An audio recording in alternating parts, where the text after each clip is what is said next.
کے وہ قلعے ہیں کہ جن سے امت میں دین پھیلا ہے، یہی وہ مدارس ہیں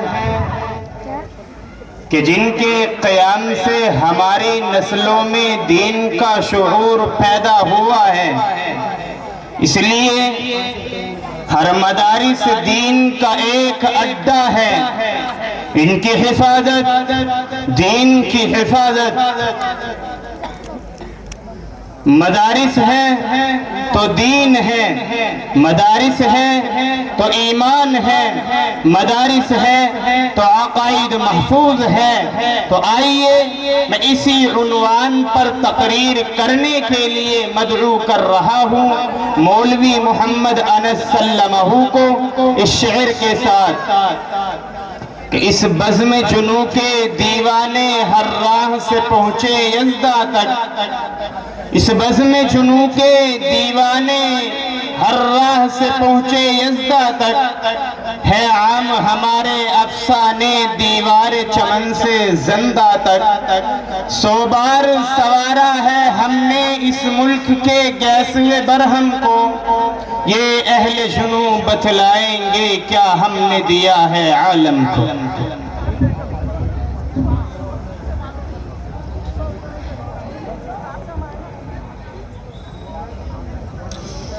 حامدا ومسليا أما بعد، قال الله تعالى في القرآن المجيد: أعوذ بالله من الشيطان الرجيم، بسم الله الرحمن الرحيم، وذكر فإن الذكرى تنفع المؤمنين، صدق الله العظيم۔ حکم مستحکم و مخاطبین انجمن، آج لوگوں کا یہ عام خیال ہے کہ مدرسہ ایک مخصوص 4 دیواری کا نام ہے، مدرسہ شاندار عمارتوں کا نام ہے۔ اسی لیے وہ یہ سمجھتے ہیں کہ اگر مدرسے کی عمارت کو گرا دیا جائے تو مدرسہ ختم ہو جائے گا، لیکن میں ان کے اس خیال کی پرزور تردید کرتا ہوں اور میں یہ کہتا ہوں کہ اگر مدرسے کی عمارت کو گرا دینے سے مدرسہ ختم ہو جاتا تو جب انگریز ہندوستان آیا اور اس نے ہزاروں مدرسوں کی عمارتوں پر بلڈوزر چلا دیا، مسمار کر دیا، لیکن اپنے سینوں میں علم کی شمع روشن کیے، علماء اکرام نے کسی درخت کے سائے کے تلے ہی اس قوم و ملت کے نونہالوں کے سینوں کو علم کے چراغ سے روشن کیا،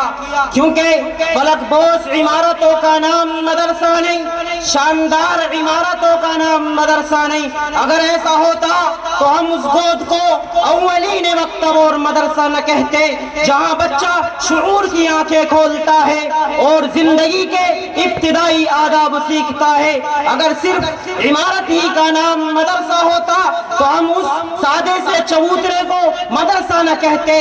جہاں بیٹھ کر تعلیم حاصل کرنے والوں کو اصحاب صفہ کے نام سے یاد کیا جاتا ہے، اور جس کے معلم خود رسول پاک صلی اللہ علیہ وسلم ہے۔ اگر صرف عمارت ہی کا نام مدرسہ ہوتا تو ہم دیوبند میں واقع انار کے اس درخت کے سائے کو مدرسہ نہ کہتے، جہاں محمود نامی استاد نے محمود نامی شاگرد کو تعلیم دے کر ہزاروں مدرسوں کی بنیاد رکھی۔ اگر فلک بوس عمارتوں کا نام مدرسہ نہیں تو پھر مدرسہ کس چیز کا نام ہے؟ میں آپ کو بتاتا چلوں۔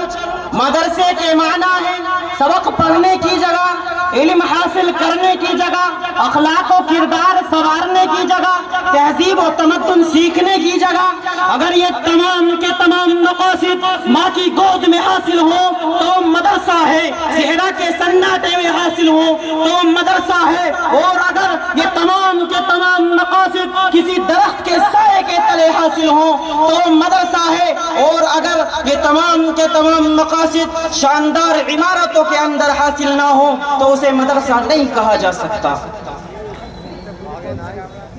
مخاطبین محترم، پوچھنے والے پوچھتے ہیں کہ ان مدارس نے دنیا کو کیا دیا ہے، ان مدارس سے ہمارا کیا فائدہ ہے۔ میں یہ بات ڈنکے کی چوٹ پر کہتا ہوں کہ انہی مدارس سے ایسے ایسے رجال کار پیدا ہوئے جن کا قلب و جگر اسلام کی عظمت سے معمور تھا، اور جن کے سینوں میں عشق رسول کی کرنیں جلوہ پگن تھی، اور جنہوں نے اپنی ساری زندگی اسلام کی سربلندی اور اعلاء کلمت اللہ کے لیے وقف کر دی۔ ہاں انہی مدارس سے علماء و انبیاء کے ورثاء اور خلفاء پیدا ہوئے، انہی مدارس سے عوام کو عقائد و عبادات اور حلال و حرام کے مسائل بتانے والے علماء اکرام پیدا ہوئے، انہی مدارس سے اولیاء اتقیاء اور صوفیاء پیدا ہوئے۔ تاریخ شاہد ہے جب کبھی کوئی فتنہ رونما ہوا، جب کبھی اسلام میں تحریف کرنے کی ناپاک کوششیں کی گئیں، تو انہی مدارس سے پیدا ہونے والے علماء اکرام نے اس کی سرکوبی کے لیے تن من دھن کی بازی لگا دی۔ اگر یہ مدارس نہ ہوتے تو شیخ الہند رحمت اللہ علیہ جیسے امام القائدین پیدا نہ ہوتے، اگر یہ مدارس نہ ہوتے تو انور شاہ کشمیری رحمت اللہ علیہ جیسے فخر المحدثین کہاں سے لاتے، اگر یہ مدارس نہ ہوتے تو اشرف علی تھانوی رحمت اللہ علیہ جیسے مفکر و مدبر تمہیں کون دیتا، اگر یہ مدارس نہ ہوتے تو علامہ عثمانی رحمت اللہ علیہ جیسے خطیب پیدا نہ ہوتے۔ میں یہ کہتا ہوں یہ سوال قطعاً درست نہیں، سائل کو سوال کرنا ہی نہیں آیا۔ اگر سائل کو سوال کرنا ہی تھا تو سوال